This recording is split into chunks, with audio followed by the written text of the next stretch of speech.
Have you ever said, yes, while every single fiber of your being was screaming, no? Take a second. Imagine that exact moment. You're standing there, smiling, nodding. Your face is a calm lake, but underneath, there is a storm. The second you're alone, the mask falls off. You close the door. You sit in your car, gripping the steering wheel, and in the heavy, suffocating silence of your own mind, you shout, "Why did I say yes again?" In that silence, you struggle with yourself. You feel a heavy, cold knot in your stomach. It's a quiet anger, mixed with a deep, familiar shame that tastes like defeat. You whisper to yourself, "I wish I had been brave enough. I wish I hadn't accepted this extra work, this favor, this invitation that I have no energy for." And then, the most painful question appears. Why do I keep sacrificing my peace for people who wouldn't even think of doing the same for me? Right there, in that car, to escape the crushing weight of guilt, you lie to yourself. You make a desperate deal with your soul. You promise, this is the last time. Next week, I'll stand my ground. Next time, I'll be different. But deep down, in the place where you can't hide, we both know the truth. There is always a next time. And when it comes, you find yourself trapped in the same invisible cage, smiling, nodding, and saying, "Yes, of course, I'd be happy to help." If this cycle is draining your spirit and leaving you hollow, you must understand this. This isn't just a bad habit or a lack of willpower. You are trapped in a psychological cage built from an ancient need for safety. In our society, people like you are praised. They call you the reliable one, the selfless friend, the kindest person in the room. But behind that golden reputation lives a quiet, suffocating suffering. Because you aren't being kind by choice anymore. You're being kind out of fear. Psychologists call this the fawn response. Most people have heard of fight or flight, the way we deal with predators. But few talk about fawn. It's a survival response you learned very early on in life. You learn that staying safe means staying agreeable.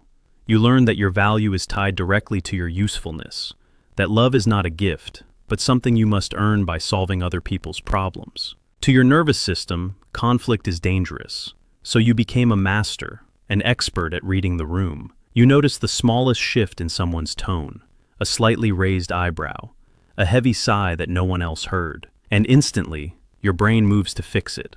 You smooth things over before they even go wrong. You apologize for things you never did. You carry emotional weight that was never yours to carry in the first place. You have become a professional caretaker of everyone's mood, everyone's expectations, everyone's peace, except your own. But look at the price you're paying. This isn't just being busy. This is chronic cognitive overload. Your brain never rests. It's always on, scanning for danger, managing the happiness of others, preventing the slightest disappointment. You live in a state of constant hypervigilance. And that is why you're so exhausted. It's not a body tired that sleep can fix. It's a soul tired. Vacations don't fix it. Silence doesn't fix it. Because the exhaustion isn't physical, it's existential. It is the crushing fatigue of a person who has spent a lifetime being a supporting character in their own life story. Let's go deeper. Why is no the hardest word for you to speak? Behind every forced yes lives a deep-rooted, terrifying fear. The fear of being difficult, the fear of being seen as selfish. But deeper than that is the fear that if you stop being useful, you will stop being lovable. You are afraid that people don't actually love you. They only love the convenience you provide for them. You've built your entire identity around being needed, being the one people can always count on, no matter the cost. And you're terrified that without that role, there will be nothing left of you.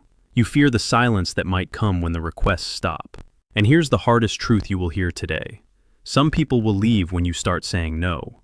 But listen carefully. The people who walk away were never connected to you. They were attached to the access you gave them, the convenience, the emotional labor you provided for free. They were in love with the service, not the human being behind it. By always saying yes, you've been surrounding yourself with people who don't even know who you really are. That's why you feel so lonely, even when you're never alone. This is the ultimate loss of self. You've become a mirror, reflecting everyone else's expectations, absorbing everyone else's needs. And when you finally look inward, in the middle of the night, you don't recognize the person staring back at you. There is something even more painful hiding underneath. something most people never put into words.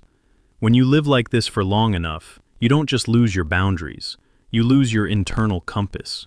You stop knowing what you actually want. You've trained yourself to ignore your own desires for so long that they've gone silent. Your first instinct is never, "What do I feel?" It's always, "What do they need?" Over time, this rewires your entire nervous system. Your body learns that your own needs are a threat to your safety, so it shuts your heart down before you can even feel the pain. You become a guest in your own mind, confusing silence with safety. This is why rest feels wrong. Without a problem to solve or a person to please, you are left with one terrifying question. Who am I when I'm not being useful? To stay safe, you stay busy. You choose being a servant because it feels safer than the vulnerability of being yourself. This is the hidden grief of the person who can't say no. You are grieving the versions of yourself that never got to exist. So how do we break the cage? Not by becoming cold or heartless, but by becoming honest. You must accept right now that you are not the manager of the world's emotions. Their disappointment is not your failure. Practice the sacred pause. Before you answer any request, ask your heart, is this yes a betrayal to myself? If it is, your no is an act of holy self-defense. On the other side of that guilt is quiet authority, a place where your kindness is a choice, not a debt.